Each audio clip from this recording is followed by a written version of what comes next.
Hey, it's Rob from Peak Pursuits Adventures. Welcome back to the channel. I've completed the John Muir Trail. I completed the John Muir Trail in 20 days, 19 nights, a little bit ahead of schedule.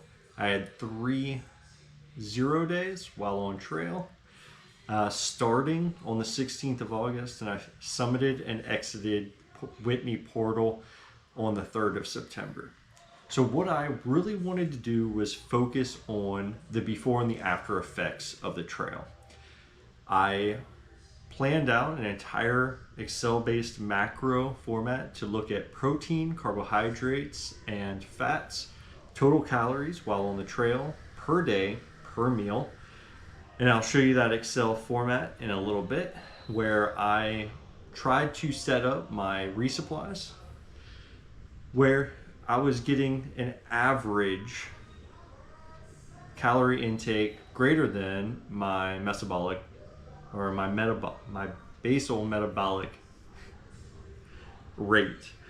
So I was trying not to necessarily be in such a calorie deficit that I was going to lose a significant amount of weight, but I knew that I wasn't going to be able to carry enough calories in the BearVault 500 with 3 resupplies approximately every 7 days to accommodate all of the calories that I was going to need for the hike, as well as my basal metabolic rate. So what I did was I did an in-body the 2 days prior to starting the trail, and then I wasn't able to get the second in-body done until 10 days post completion. So the numbers aren't 100% perfect, but it does show a significant change. It shows the change from before I hiked to after I hiked. The time delay definitely has some gaps in accuracy, but it is enough to show that there is a significant difference between when I started and when I ended. So overall, I lost approximately 13 pounds of body weight. 2.2 pounds of that was muscle, and about 11 pounds of that was specifically fat. My entire visceral fat rating went from an 8 down to a 6, so I was losing the right sort of fat. But what I found really impressive is that my muscle actually maintained for the full 20 days. I lost 2.2 pounds, but I really did burn off the fat rather than the muscle.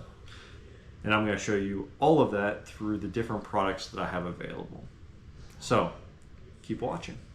So here is my Excel-based macro plan. On the right, you can kind of see the overall pie chart of the carbohydrates, fat, and the protein.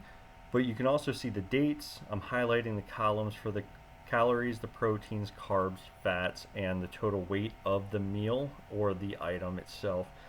And down the left hand side in the colored portions, you're going to see the actual meal itself and what it was. I'll show you pictures of what a typical meal looked like, but really what we're looking at is these bottom numbers underneath the products that give you the overall maximum carb. As you're looking through these meals, that's how much is in the meal, and then at the very bottom is the calculation of the total calories, carbohydrates, protein, fat, and the weight for that day's worth of food. Each day is broken up in its planned organization. It includes breakfast, lunch, snacks, dinner, and my electrolyte mixes. And I did this for the first half of the trail.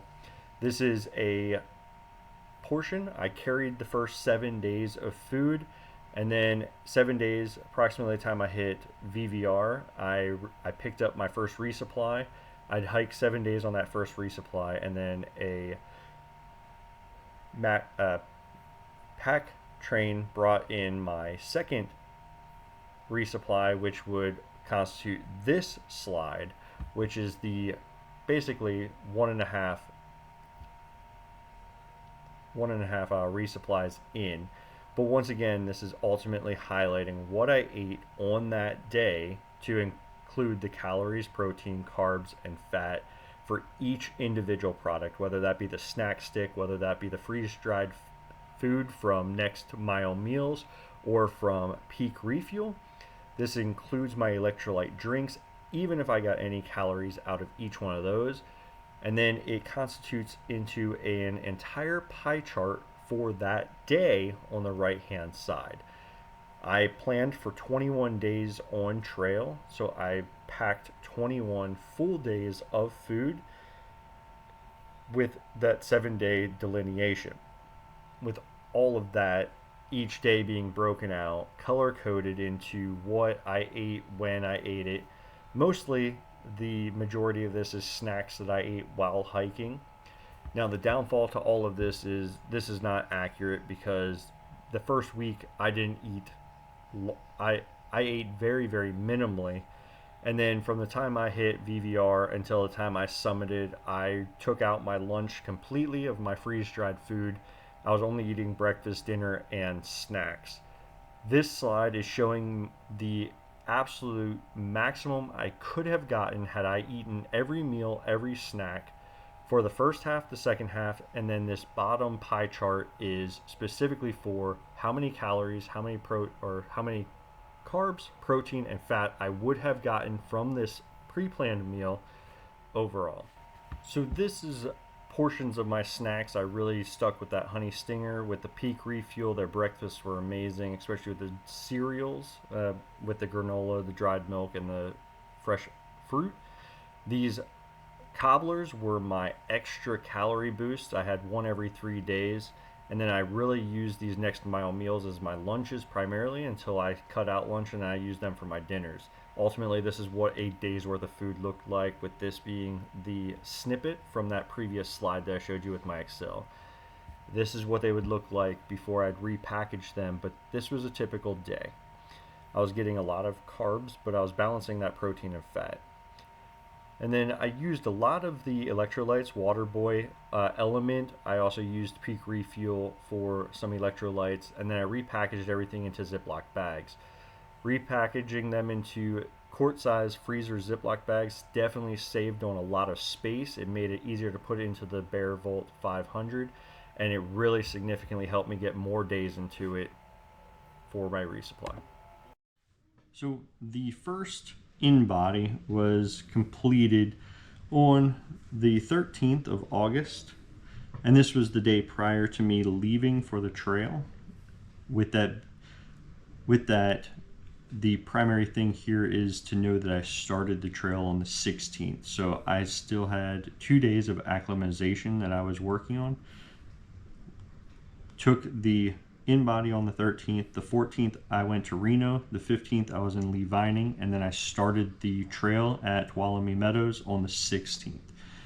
So as much as these numbers are as accurate as I could get them, they are not absolutely precise in terms of time, space, distance. But my weight on the 13th was 202.9 pounds. With that weight, my skeletal muscle mass was 91.3 pounds of muscle, and my body fat mass was 44.8 pounds of fat, which gave me the percentage of body fat, or the PBF, of 22.1% body fat the day prior to leaving for the trail. And then on top of that, the visceral fat level was a level 8. Down here, we have a lot of different numbers for the actual analysis of the body parts. So the right arm was looking at 9.85 pounds. The left arm was 9.88. My trunk was 72.1. My right leg was 21.65, and my left leg was 21.47. So nothing was perfectly symmetrical, but as close as I could get. This was the baseline for prior to starting the trail. Keynote is my basal metabolic rate was 1,918 calories. And that was the calories required to maintain exactly these results. Going into the after effect, this is September 13th, so exactly a month later, but keep in mind this is not 100% accurate. This was done at my earliest convenience, which was 10 days post completion. So these numbers are probably slightly under or over, depending on how you want to look at it, from where I actually finished the trail. Because for 10 days I was actually eating real food, and I probably gorged myself because I did notice that my body felt like it was in a calorie deficit and that I had to eat any chance I got. So immediately after finishing the trail, we went to Copper Top and I ate like 3 plates of barbecue. So as much as these numbers are different from the beginning in body, these ones are probably not 100% accurate for post-trail completion, but we're going to look at this as this was the earliest I was available to do the in-body, and these were the results. So 10 days after I completed the trail, I was at 189.8 pounds total body weight, which means I lost about 13 pounds on the trail, even with the 10 days post-completion. For the skeletal muscle mass, I dropped down to 89.1, which was a 2.2 pound loss of muscle over the duration of my 20-day hike. But my body fat went down from 44.8 pounds of fat on my body to 33.9 pounds of fat on my body, decreasing from 22.1% body fat all the way down to 17.8% body fat, which means my body lost about 5% body fat in 20 days on the trail, which is significantly important to realize that I barely had any actual muscle loss in terms of the overall completion, but my fat loss I significantly burned through. And then my right arm, the arms lost a little bit. I went down to a 9.48 and a 9.7. My trunk went from that 72 down to a 69.9. My right leg, my legs actually increased in size. You're hiking, 22.25, and my left leg was 22.11. The visceral fat level went from an 8 down to a 6.